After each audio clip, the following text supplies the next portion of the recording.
আবার আইসা বলে যে একটা ফ্যামিলি কার্ড নাও। এক হাতে ফ্যামিলি কার্ড আর এক হাতে মায়ের গায়ে হাত। রাখ তোদের ফ্যামিলি কার্ড। আমার মায়ের মর্যাদার চাইতে ওই ফ্যামিলি কার্ড নস্যি। এর 2 পয়সার কোনো গুরুত্ব নাই। আগে আমার মায়ের মর্যাদা, তারপরে তোদের ফ্যামিলি কার্ড। আমরা জাতিকে আলহামদুলিল্লাহ গর্বিত জাতি হিসাবে গড়ে তুলতে চাই। কারো কার্ডের ধার এই জাতি ধারবে না ইনশাআল্লাহ। যে যুব সমাজ লড়াই করেছিল তাদের দাবি একটাই ছিল, উই ওয়ান্ট জাস্টিস। আমরা সমাজের সব ক্ষেত্রে আমাদের ন্যায্যটা চাই, জাতির সমস্ত নাগরিকদের ন্যায্যটা চাই। এই ন্যায্য দিতে যারা অস্বীকার করেছিল তাদেরকে খালি হাতে মোকাবিলা করে দুনিয়া থেকে, দেশ থেকে বিদায় করে দিয়েছে। সেই মায়ের সন্তানদেরকে ভয় দেখাইও না।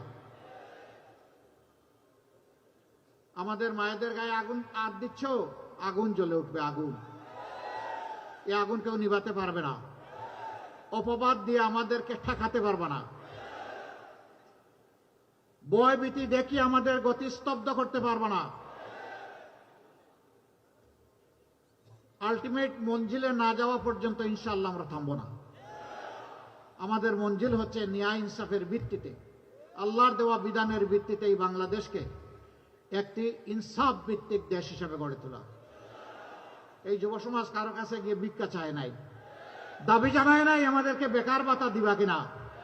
তারা বলেছে আমাদের হাতে কাজ দাও। কাজ করতে চাই, দেশ করতে চাই। আমরা কথা দিচ্ছি যুব সমাজ, আমরা ওই বেকার ভাতা দিয়ে তোমাদেরকে অসম্মানিত করব না।